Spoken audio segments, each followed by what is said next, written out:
22 फरवरी को हिंदी में यही दो निबंध आएंगे। 100% गारंटी के साथ बोल रहा हूँ कि यही दो निबंध आएंगे। और आज के इस वीडियो में बताएंगे कि निबंध आपको कैसे लिखना है, और ऐसे लिखोगे तो आपको फुल मार्क्स मिलेंगे। जो तरीका बताऊंगा, अगर ऐसे लिखोगे तो आपको फुल मार्क्स मिलेंगे। और आज की इस वीडियो में आपको ट्रिक के साथ बताऊंगा, आपको रटने की जरूरत नहीं पड़ेगी, याद करने की जरूरत नहीं पड़ेगी। आप वीडियो देखते देखते ही याद कर ले जाओगे। तो बहुत ज्यादा इंपॉर्टेंट वीडियो है। आज की इस वीडियो को लाइक कर देना, चाहे पर है तो सब्सक्राइब कर देना, और अच्छे से छाप कराओगे 22 फरवरी को, ठीक है ना। 22 फरवरी को छाप कराओगे, बिल्कुल गारंटी के साथ बोल रहा हूँ। यही दो निबंध तैयार कर लो, 100% बोल रहा हूँ कि यही आएगा, ठीक है ना। चलिए, यहाँ पर सबसे पहला है आतंकवाद की समस्या और समाधान पर। ये निबंध हर एक साल रिपीट करता है, हर एक साल आता ही आता है, 100% बोल रहा हूँ, हर एक साल आता है। तो आइए देखते हैं कि इसको कैसे लिखना है। देन उसके बाद एक और निबंध है जो है जनसंख्या लाभ और हानि पर। यही दो निबंध है, हर एक साल रिपीट करते हैं। अच्छे से बताएंगे कैसे इनको लिखना है, कॉपी पर कैसे लिखना है। बोर्ड एग्जाम की कॉपी पर देख सकते हैं, ये बोर्ड एग्जाम की कॉपी पर ही हमने लिख लाया, तो अच्छे से बताएंगे। सबसे पहले यहाँ पर हेडिंग बना देंगे, जिस भी प्रश्न उत्तर में पूछा जाएगा हेडिंग बनाकर इस तरीके से निबंध लिख लेंगे। और जो नंबर का निबंध करे हो तो वो वाला लिखकर यहाँ पर लिख दोगे। जैसे हम आतंकवाद की समस्या वाला और समाधान वाला कर रहे हैं, 2 नंबर में है, तो इस तरीके से हम लिख देंगे।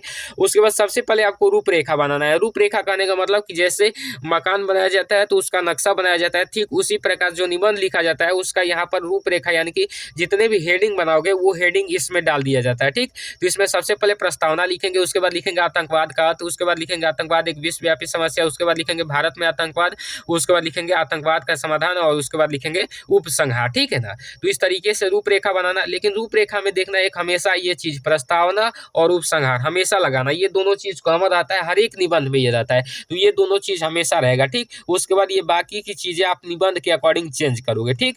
चलिए, यहाँ पर प्रस्तावना में क्या लिखा जाता है, प्रस्तावना में निबंध का इंट्रोडक्शन लिखा जाता है। जैसे देखिए, आतंकवाद हिंसा का एक ऐसा गैर कानूनी तरीका है जो लोगों को डराने धमकाने के लिए आतंकवादियों द्वारा अपनाया जाता है। आतंकवाद लगभग दुनिया के सभी देशों में विस्तार रूप ले रहा है, प्रस्तावना में लिख देंगे। उसके बाद लिखेंगे आतंकवाद का अर्थ, अच्छे से हेडिंग बनाएंगे, यही हेडिंग जो लिखे हैं वही हेडिंग यहाँ पर आएगी। अब लिखेंगे आतंकवाद के अर्थ में, आतंकवाद एक ऐसी पशु प्रवृत्ति है जिसकी ना कोई जाति है, ना कोई धर्म है, ना समाज है और ना ही राष्ट्र है। यह तो विघटनकारी तत्वों द्वारा स्वधन्य होकर किया गया सामूहिक हिंसात्मक प्रयास है, जिसमें राष्ट्रद्रोह के प्रति राग और देशभक्ति के प्रति द्वेष भाव मुख्य रूप से रहता है, ठीक है ना। इस तरीके से लिखेंगे। और उसके बाद लिखेंगे आतंकवाद एक विश्वव्यापी समस्या। इसमें क्या लिखेंगे, आज लगभग समस्त विश्व में, उसके बाद लिखेंगे आतंकवादी सक्रिय हैं। ये आतंकवादी समस्त विश्व में राजनीतिक स्वार्थों की पूर्ति के लिए सार्वजनिक हिंसाओं और हत्याओं का सहारा ले रहे हैं। वहीं कुछ आतंकवादी गुटों ने अपना अंतर्राष्ट्रीय संगठन भी बना लिया है, ठीक। उसके बाद लिखेंगे भारत में आतंकवाद। इसमें लिखेंगे हमारे भारत में भी आतंकवाद का शीत दिन प्रतिदिन उठता ही जा रहा है। इन्होंने बड़े बड़े सरकारी अधिकारियों को मौत के घाट उतार दिया। भारत के पूर्वी राज्यों जैसे नागालैंड, मिजोरम, मणिपुर, त्रिपुरा में अनेक बार ऐसी हिंसाएं फैली। उसके बाद लिखेंगे आतंकवाद का समाधान। इसमें लिखेंगे भारत सरकार ने आतंकवादी गतिविधियों को बड़ी गंभीरता से लिया है और भारत के संसद ने आतंकवादी विरोधी विधेयक पारित किया है, जिसके अंतर्गत आतंकवादी गतिविधियों में लिप्त रहने वाले व्यक्तियों को कठोर दंड देने की आवश्यकता है। भारत सरकार इसको कठोरता से ले रही है और यहाँ पर संसद में आतंकवादी विरोधी विधेयक भी पारित कर दिए गए हैं, जिससे जो भी व्यक्ति लिप्त रहेगा, यानी कि उससे मिला रहेगा आतंकवादी में, उसको कठोर दंड दिया जाएगा। तो इस तरीके से भारत आतंकवाद का समाधान लिख देंगे। और उसके बाद जो लास्ट वाला टॉपिक जो हमेशा डालना है, यानी कि उपसंहार। तो इसमें क्या लिखते हैं, कंक्लूजन लिखते हैं, यानी कि आप इस पर क्या सोच रहे हो, भारत सरकार क्या सोच रही है, लोग इस पर क्या सोच रहे हैं। तो इसमें लिखेंगे आतंकवाद आतंकवाद और भारत क्रमशः मृत्यु और जीवन जैसे एक दूसरे के सामने खड़े आता। प्रत्येक जनता का उत्तरदायित्व है कि इसको समाप्त करने के लिए संघर्ष करे। भारत के जन जन का नैतिक कर्तव्य होना चाहिए कि वे आतंकवाद के विरुद्ध आवाज उठाए। इस तरीके से आप उपसंहार में लिखोगे।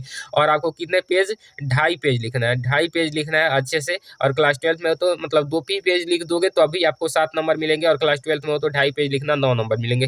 लेकिन दोनों ही लोग 2.5 पेज लिखना अच्छा रहेगा, ठीक। अब चलिए, यहाँ पर उपसंहार हो गया इसका भी। अब देख लेते हैं कि जनसंख्या लाभ और हानि का निबंध कैसे लिखना है। तो देख लीजिए, ये जनसंख्या लाभ और हानि, इस तरीके से सब कुछ कर लेना। उसके बाद यहाँ पर रूपरेखा बनाना। इसमें प्रस्तावना, जनसंख्या वृद्धि का अर्थ, जनसंख्या वृद्धि के कारण, जनसंख्या वृद्धि के दुष्प्रभाव, जनसंख्या वृद्धि रोकने के उपाय, और उपसंहार हेडिंग बना देना। उसके बाद लिखना प्रस्तावना, भारत एक विकासशील देश है और यहाँ की जनसंख्या भी तेजी से विकास कर रही है। जनसंख्या वृद्धि के मामले में भारत विश्व के दूसरे स्थान पर है। भारत की जनसंख्या लगभग 100 करोड़ तक पहुंच गई है। इस तरीके से प्रस्तावना लिख देंगे।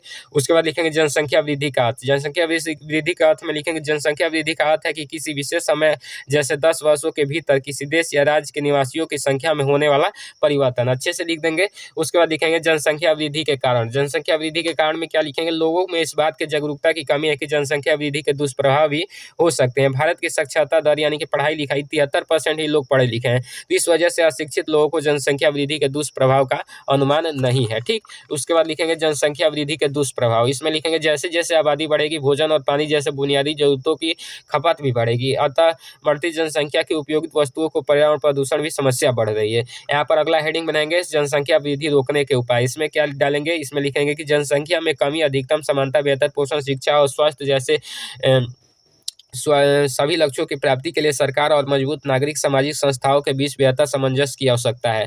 उसके बाद लिखेंगे विश्व जनसंख्या दिवस। विश्व जनसंख्या दिवस कब मनाया जाता है? हर वर्ष 11 जुलाई को विश्व जनसंख्या दिवस मनाया जाता है। दरअसल इस दिन की स्थापना 1989 में संयुक्त राष्ट्र विकास कार्यक्रम के गवर्निंग काउंसिल द्वारा की गई थी। इस तरीके से अच्छे से लिख देंगे। उसके बाद लिखेंगे उपसंहार। उपसंहार में क्या लिखेंगे, इसमें लिखेंगे वर्ष 2011 की जनगणना के अनुसार भारत की आबादी 121 करोड़ थी तथा अनुमान लगाया जा रहा है कि यह 130 करोड़ तक पहुंच चुकी है। साथ ही 2030 तक भारत की आबादी चीन से भी अधिक होने का अनुमान है। तो इस तरीके से उपसंहार लिखेंगे। तो अच्छे से ये दोनों निबंध तैयार कर लेना। 100% बोल रहा हूँ कि आपका 7 नंबर क्लास 10th में हो तो और क्लास 12th में हो तो 9 नंबर फिक्स हो जाएगा। तो आज की यह वीडियो कैसी लगी, मैं मिलता हूँ आपको इसके नेक्स्ट वीडियो में। तब तक के लिए जय हिंद, वंदे मातरम।